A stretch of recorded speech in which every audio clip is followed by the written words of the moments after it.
everybody, I'm Miss Karen. Welcome to Preschool Professors. We're going to do 2 stories and then a craft. Little Mouse and the Big Red Apple.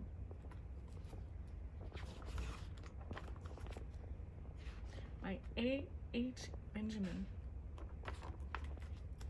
Little Mouse was feeling hungry one day when all of a sudden he came across a big red apple. "This is perfect," he cried. "I'll take it home with me and have a feast." Little Mouse set off towards his house, rolling the apple over and over.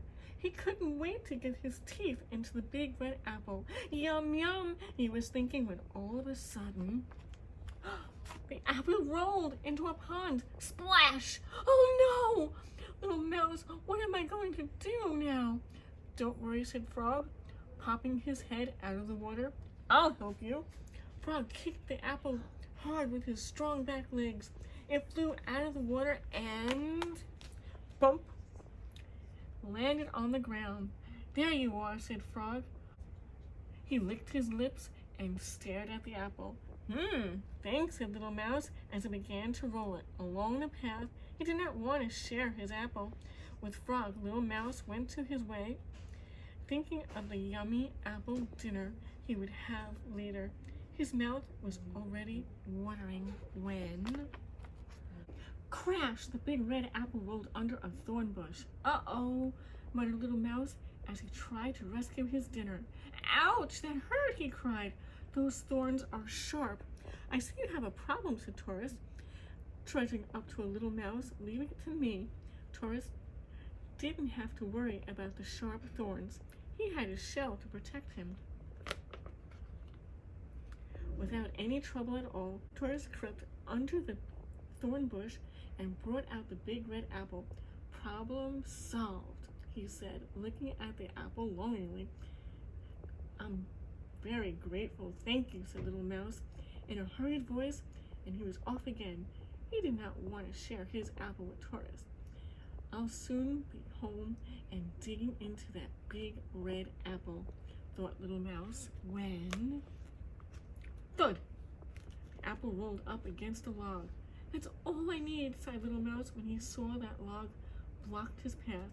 "How did I get around that?" "Easy," said Mole, popping out of the nearby hole. "I'll dig you a tunnel." And she did. She dug a tunnel that went right under the log. It was wide enough for Little Mouse and the apple to go through it. "Always glad to help," said Mole, sniffing at the big red apple with her little nose. "That's very nice of you," said Little Mouse, and he went on his way as fast as he could. He did not want to share the apple with Mole. He rolled the apple over and over until he came to a steep hill. His house was at the very top. "Push, push, heave, heave," went Little Mouse, grunting and groaning. "Heave, up, up," he went until he reached the very top. "At last," sighed Little Mouse, happily, "time for that yummy apple."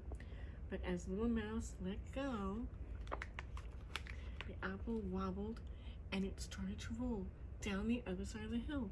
It rolled faster and faster, further and further, until it came to a stop at the bottom of the hill. Little Mouse could see it lying down there. "Oh no! I'll have to start all over again." Little Mouse scrambled down to the hill on his little tired feet. Faster and faster he ran. But when he reached the bottom, he found Frog, Mole, and Taurus were the first. "Thank you for sending that apple all the way back to us," called out Mole, chomping away on a piece of it. Little Mouse sighed, and then he smiled. "Don't mention it. Isn't that what friends are for?" The end. A New House for Mouse. Petr Horacek.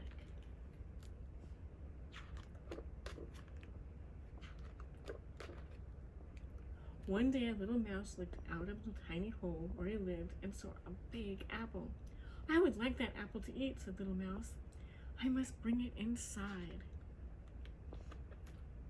He tried and tried, but he couldn't pull the apple through the tiny hole. "My little house is too small," said Little Mouse. "I'll look for a bigger one." So off she set. Looking for a new house makes you hungry, said Little Mouse, as she took a few bites of the juicy apple. Then she spotted a hole that was just a little bigger than hers. This looks just right, she said as she looked inside. Hello, Mole. I need a bigger house for my apple and me. May I live here with you? I'm sorry, mumbled the Mole, but my home is too full of books, and I don't think there is room for both of us. I'll keep looking, said Little Mouse.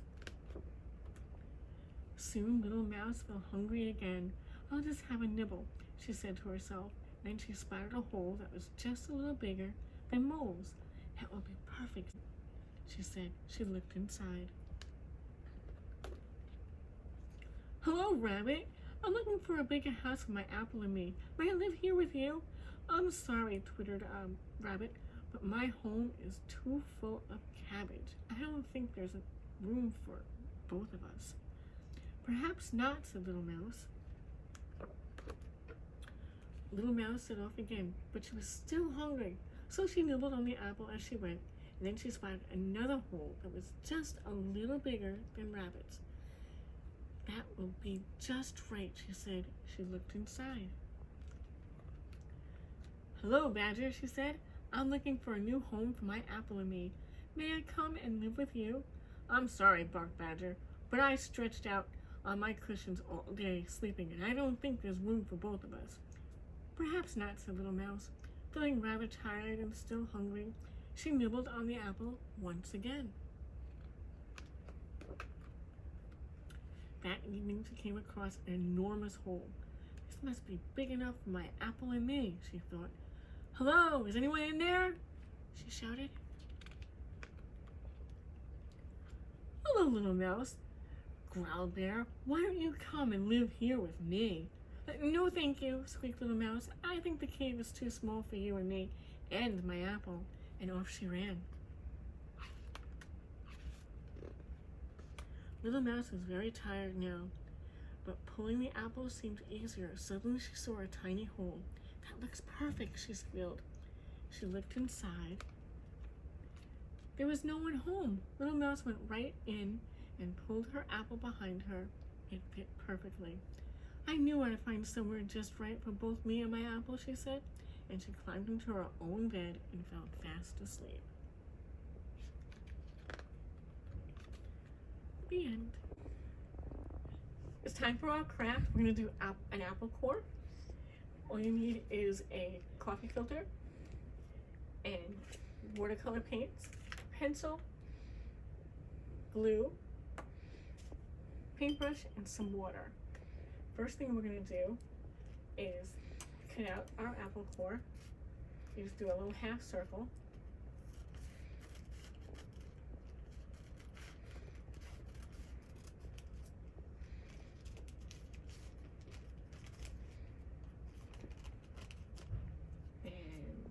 We're going to make a leaf and a stem. You can draw it first on the paper, or you can just do it however it comes out is fine. I'm just going to do a simple leaf. And I'm going to take some water. We'll do some red on the bottom.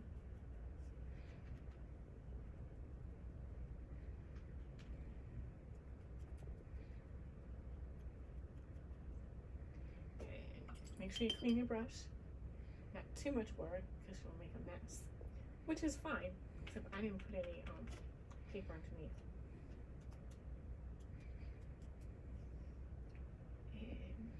Green for our leaf. Yeah, you can do whatever color you wish. You can have an orange leaf. Fall's coming. September 22nd. Not too far away. Don't forget our fall program.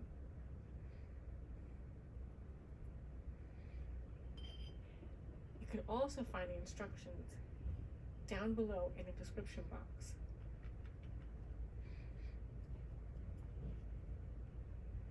That's pretty much it. You just make it darker. You put less water on there. The less water, the darker it becomes. We would love to see your finished product. Feel free to email us at contactyfs@riverheadlibrary.org or share it on our Facebook page. Thank you for watching, and I will see you at the next session on September 22nd.